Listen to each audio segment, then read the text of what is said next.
Olá, muito boa tarde. Sejam bem-vindos a mais uma edição de Mercado e Companhia. Vejam agora os destaques desta quinta-feira. Petrobras muda a política de variação de preços da gasolina e do diesel no Brasil. Reforma da Previdência avança na Câmara, com leitura do parecer de relator do texto na comissão especial. Centro Americano de Meteorologia divulga relatório que mantém em mais de 50% a chance de ocorrência do fenômeno El Niño em 2019. Embargo temporário da carne bovina para a China chega ao fim. Tudo isso e mais, agora, Mercado e Companhia já está no ar. O NOAA, Centro Americano de Meteorologia, divulgou um relatório com atualizações climáticas e manteve em mais de 50% a chance de ocorrência do fenômeno El Niño em 2019. Nós vamos saber agora com a meteorologista Desirê Brant se a safra 19-20 vai ser semeada com El Niño no Brasil e se isso significa que as chuvas vão chegar antes. Desirê, boa tarde.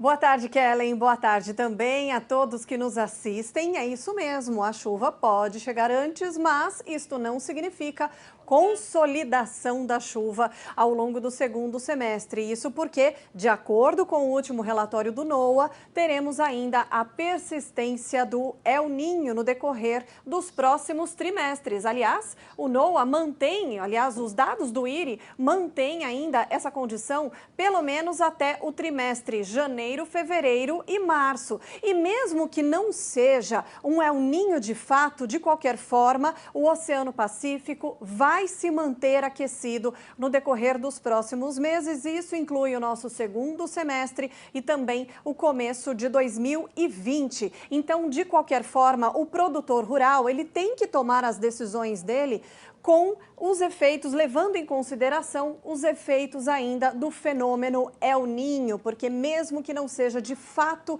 um fenômeno de forte intensidade, ainda vai influenciar nas condições climáticas do Brasil. E de que forma, Kellen?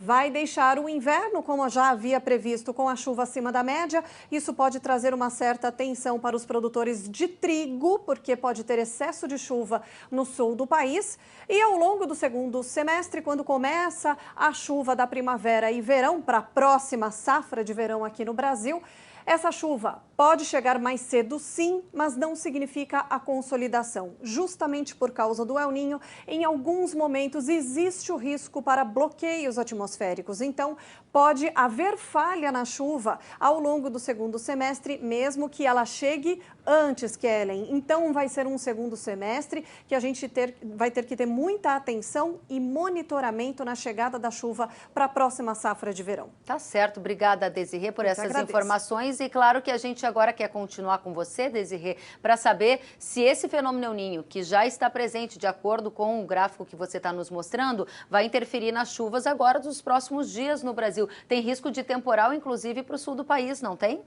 Tem sim, Kellen. Inclusive, esse padrão de chuva aqui é muito característico de El Niño, ou seja, a gente tem um bloqueio atmosférico que está mantendo a chuva entre a Argentina, o Uruguai, e tem previsão sim para temporais entre hoje e o fim de semana no Rio Grande do Sul, mas isso para as áreas mais próximas ao Uruguai. Chove também na faixa leste do Nordeste e na faixa norte do Brasil. Para os próximos dias, os maiores acumulados vão continuar na faixa norte do país, também na faixa leste do Nordeste, e o que chama a atenção é que tem mais de 100 milímetros ainda previstos para o Rio Grande do Sul, mas observe que é sempre aqui na região de fronteira, metade norte do estado já sem chuva e, na verdade, grande parte do Brasil.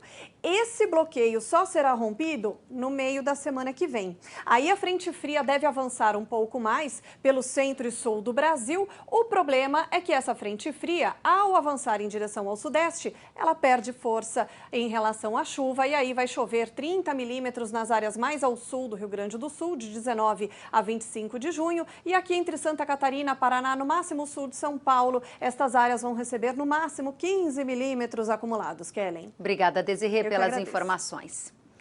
E a Petrobras anunciou mudanças na política de preços da gasolina e do diesel no Brasil. A partir de agora, as cotações nas refinarias podem ser alteradas a qualquer momento, de acordo com variação do mercado internacional. Em março, a estatal havia decidido que o diesel ficaria com o preço congelado por pelo menos 15 dias, numa medida para atender a demanda dos caminhoneiros insatisfeitos com a alta do combustível e com as mudanças no valor em curtos períodos de tempo. Com a alteração na política de preços, a estatal também anunciou ontem a redução média de 4,6% no valor do óleo diesel. Vamos analisar a tendência de preços dos combustíveis. Convidamos para esta conversa o economista e sócio-diretor da Macrosector Consultores, Fábio Silveira. Fábio, boa tarde. Com esta mudança na política de preços de combustíveis, qual vai ser a tendência de preço para óleo diesel, por exemplo, de agora em diante? Boa tarde, Kellen.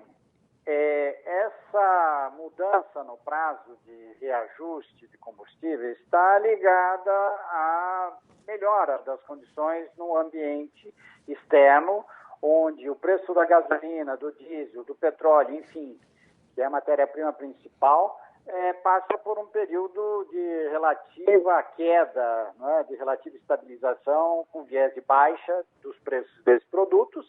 E no mercado doméstico, o dólar caiu, né? Operava na faixa de 4, 3,98, agora já opera abaixo de 3,90. Portanto, o governo está querendo dar boas notícias o mais rápido possível para o mercado, porque, enfim, ele não quer esperar 15 dias para poder baixar preço de combustíveis, que estão passando por um movimento de relativa baixa, digamos, no ambiente interno, externo e interno, né?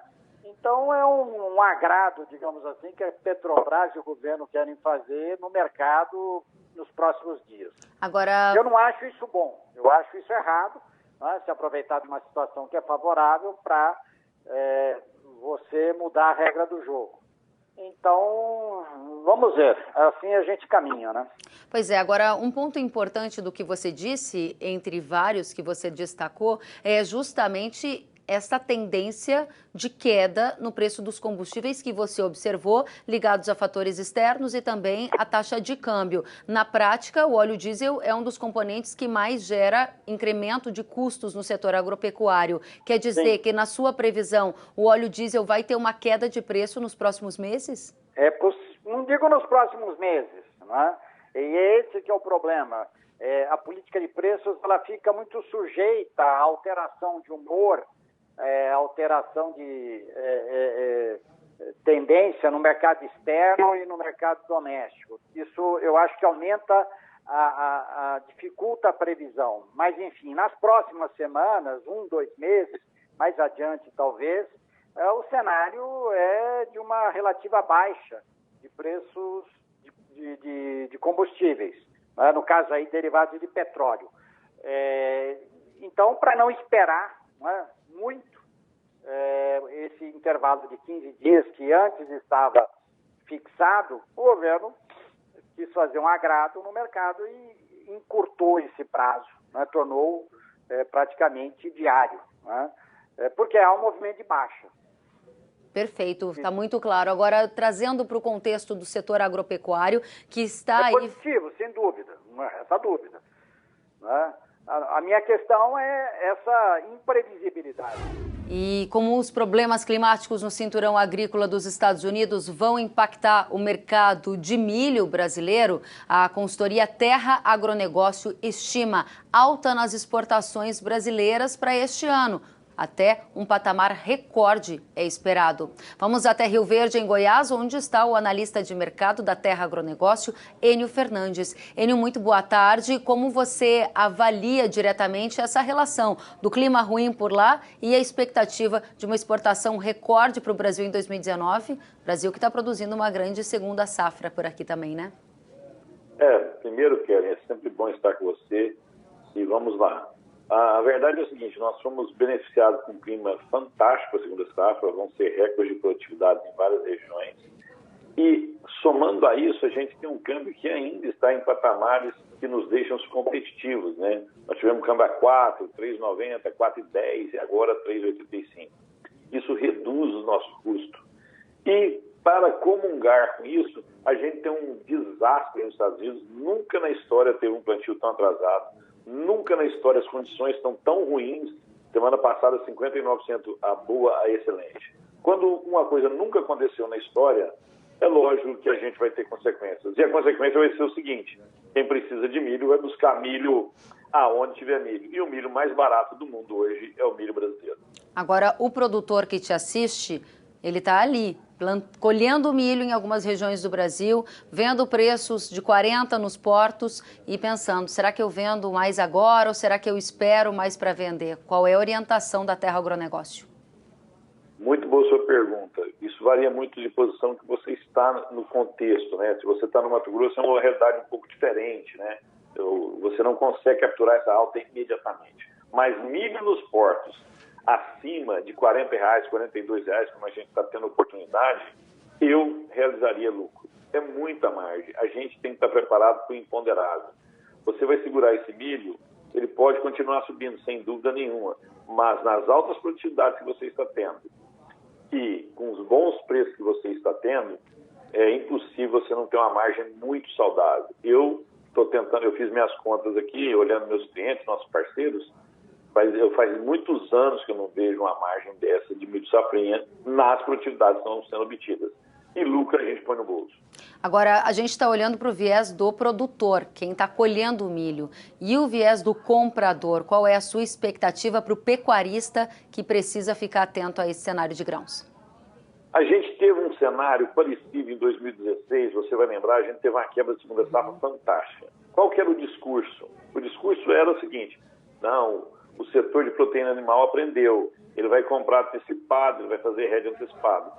Esse contrato que você está falando, que bateu na tela Porto, R$40, R$41, Kevin, ele chegou a ser negociado a 34 e não compraram. Quem continua a manter os mesmos erros não tem como ter resultado diferente.